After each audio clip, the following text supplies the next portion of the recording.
So, one thing I'm trying to piece together, obviously, there is a common connection between all of you, which brought you to this wonderful cause. And could you talk about that and maybe also go into your experiences, American Hindus who are brought up in America, with a value system that sometimes is different from ours? But, how has that experience shaped you?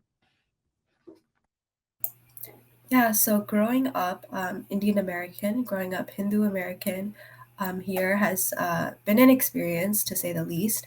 I joined Project Janani because I wanted to be a part of a community that, like enjoys their Hindu culture and is willing to take that to the next level with sharing that experience with others. Where I live in my high school, there's not that many Hindus here who I can share these experiences with. And like Praneeth said before, in the media, there's been such a disconnect, Hindu culture is rarely ever shown genuinely. And I feel like that can also relate to the fact, to my experience as a high schooler. Not many people take pride in their Hindu culture. There's a lot of Hinduphobia that goes on. Uh, but going against that fact, I really enjoy learning more about Hindu culture. Even today, being on Project Jenny, I have been able to learn so much more about Hindu culture than I have been when I was younger. I used to go to the temple every Sunday, but entering high school, I became more independent and I was forced to make my own decisions about how I wanted to navigate that part of myself and how I wanted to learn about Hindu culture. So I think that being on Project Janani has allowed me to be more confident in that side of myself.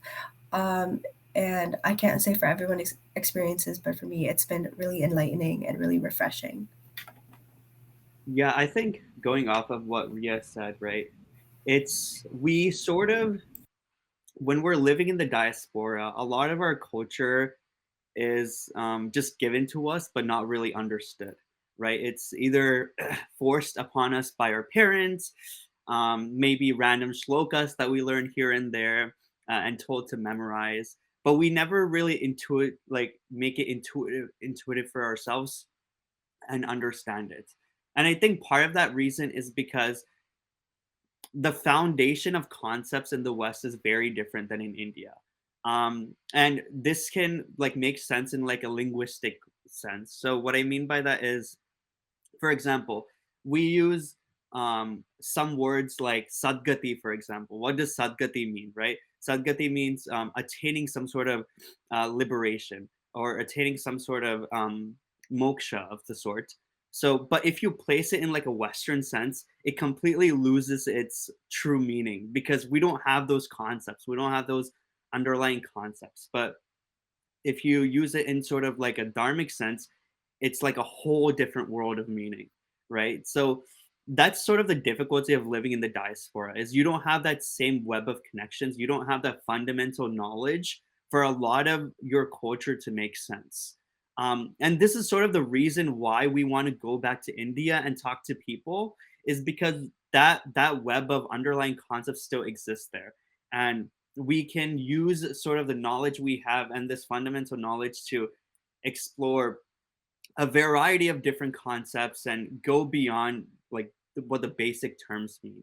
Um, Even something as simple as like God, right? Like we throw the word God around, but what does that actually mean in Hindu Dharma? We don't really know. Like it has no real meaning in Hindu Dharma, right?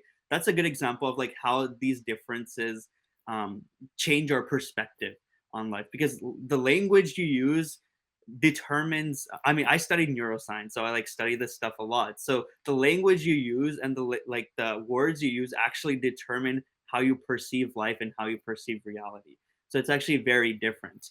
Um, and again, like going back to the question where you're talking about the learning curve to going into film, these are all the very subtleties that we had to learn in order to showcase our vision beautifully and in order to make sure it makes the most cultural, linguistic, and humanitarian academic sense per se. Like we had to learn all these subtleties, make sure we're subtle with the way we use language, And that's just one field, right? If like filmmaking is a completely different world, then we can go into rabbit holes upon rabbit holes about different kinds of cameras, different kind of codecs. There's just so many different things. But it's been like one of the things we were looking at when building this team is we wanted lifelong learners. We wanted people who are passionate about learning for the sake of learning, not for some other reason. And that's why I think we are the way we are, and we are as ambitious as we are, is because like we're excited about this learning process. That's wonderful. Go ahead, Falak. Okay, so I come from a school that's so I'm in the Bay Area, right? So my school is like very predominantly Asian, and a lot of my friends are Hindu. And one thing that I've definitely noticed, as Praneeth mentioned, we're taught what Hindu culture is from more of like a Western perspective, from like the textbooks we read or just the way Hindu culture is talked about. And it's always interesting because my parents have always been like extremely religious, like pujas. They've always advocated for meditation, and that's like a stark contrast to kind of maybe my friends or other people that I spend a lot of time with, and that's caused a bit of a conflict between, how am I going to represent my Hindu culture? Like when I grow up, what am I going to believe? And I think just I've been bombarded with so many definitions of what Hindu culture is, whether it's from my parents, teachers, my friends. Being with Project Janani and just being around a group of people that are all have experienced similar things, or looking for the same like truth and knowledge, has been an amazing experience, and also having help because there's people that I can talk to about these similar topics. When I make these Instagram posts about informational things about Hindu culture, I learn a lot myself, because whether it's asking my parents for information they know, or doing some research on the internet.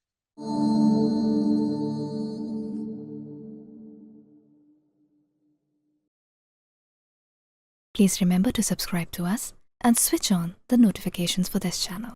For our other social media links, more content, and to support our work, please visit citti.net. Dhanyavad. Namaskar.